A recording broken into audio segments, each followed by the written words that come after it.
नमस्कार, विंध्य भारत के साथ मैं प्रदीप त्रिपाठी। आइए डालते हैं नजर अब तक की सबसे बड़ी खबर। राहुल गांधी की सदस्यता समाप्त करने को लेकर कांग्रेस जिला अध्यक्ष सीधी ज्ञान सिंह चौहान ने बड़ी बात कही है। प्रधानमंत्री मोदी राहुल से डरे हुए हैं। राहुल गांधी की भारत जोड़ो यात्रा से प्रधानमंत्री डर चुके हैं। देश बेचने वाले प्रधानमंत्री के खिलाफ जब राहुल गांधी बोलते हैं तो सच्चाई छुपाने के लिए उनकी सदस्यता समाप्त कर दी जाती है। ये कहाँ तक उचित है? महंगाई चरम पर है, सब कुछ बेच रहे हैं। मोदी जी आने वाला समय बताएगा कि जनता किसे चुनती है। ये बातें आयोजित पत्रकार वार्ता के दौरान जिला कांग्रेस कमेटी के अध्यक्ष ज्ञान सिंह चौहान ने आदिवासी बाहुल्य क्षेत्र गांधी ग्राम के साथ कुबरी सिमरिया में कही। इस दौरान कई पदाधिकारी मौजूद रहे।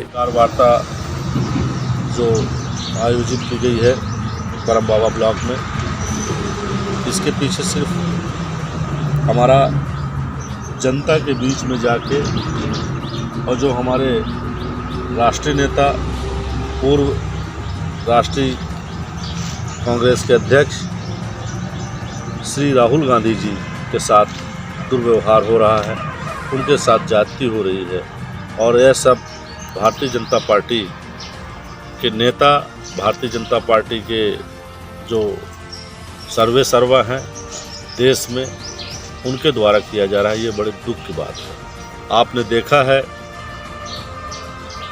कि संसद के अंदर राहुल जी ने कई बार अपनी बात रखने के लिए समय मांगा, लेकिन उनको अपनी बात रखने का समय नहीं दिया गया और यह कोई पहली बार नहीं हो रहा है। ये सुनियोजित तरीके से ये पिछले 6 महीने से उनके खिलाफ एक माहौल और एक साजिश करके उनके खिलाफ एक वातावरण तैयार किया गया।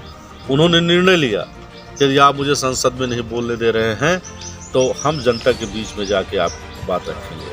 आपने देखा कि 7 सितंबर 2022 को उन्होंने कन्याकुमारी से अपनी यात्रा निकाली और 30 जनवरी 2023 को भारत जोड़ो यात्रा कश्मीर में समाप्त हुई। लगभग 4000 किलोमीटर की यात्रा में उन्होंने सभी लोगों से मिला, सरकार के बारे में बात की, लोगों से समझा, लोगों की परेशानी देखा।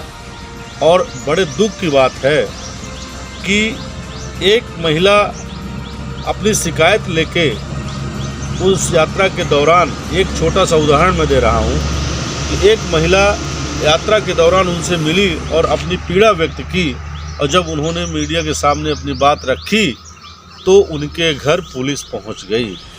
और पुलिस किस बात को लेकर पहुँच गई? जब आनन फानन में पुलिस पहुँची और सारे कांग्रेस के नेता इकट्ठा होके जब राहुल जी के घर पहुँच गए तो पुलिस बैकफुट पे आ गई। राहुल गांधी भारत जोड़ो यात्रा शुरू किए थे। भ्रष्टाचार, महंगाई, बिजली बेची जा रही है, डीजल पेट्रोल महंगा हो गया, गैस महंगा हो गया। इन सब मुद्दों को लेकर राहुल गांधी ने काफ़ी भारत जोड़ो यात्रा के दौरान सरकार पर हमला बोले थे। क्या ध्यान भटकाने के लिए यह कार्रवाई की गई सांसद पर? बिल्कुल सही बात कह रहे हैं। जिस तरह से भारत जोड़ो यात्रा की लोकप्रियता पूरे देश में बढ़ी है और राहुल गांधी जी की लोकप्रियता पूरे देश में बढ़ी है, इससे कहीं न कहीं मोदी जी विचलित हो रहे हैं। आप बताइए, ये रोजगार की बात नहीं करते हैं, ये महंगाई पे कंट्रोल की बात नहीं करते हैं, ये काले धन की बात नहीं कर रहे हैं। ये कह रहे थे कि मैं 15-15 लाख रुपए काला धन विदेश से लाएंगे और हर व्यक्ति खाते में 15-15 लाख रुपए जाएगा, 2 करोड़ युवाओं को रोजगार देंगे।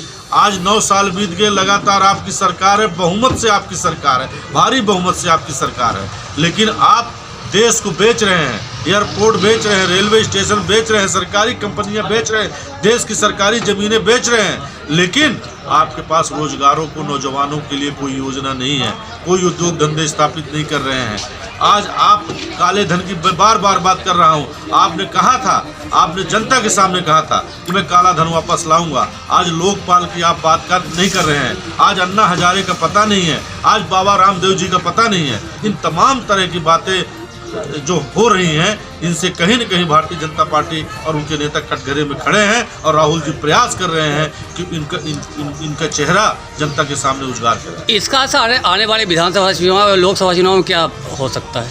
निश्चित रूप से जनता त्रस्त है और अब समय आने पर जनता इसका जवाब देगी। अभी आपने देखा कि हिमाचल में हमारी सरकार बनी है, अभी कर्नाटका में चुनाव है, जनता के आशीर्वाद से वहाँ भी हमारी सरकार बनेगी और ये सिलसिला चालू हो चुका है। आने वाले समय में जो चुनाव विधानसभा के होंगे और जो लोकसभा के चुनाव होंगे उसमें कांग्रेस पार्टी भारी बहुमत से सत्ता पे आएगी।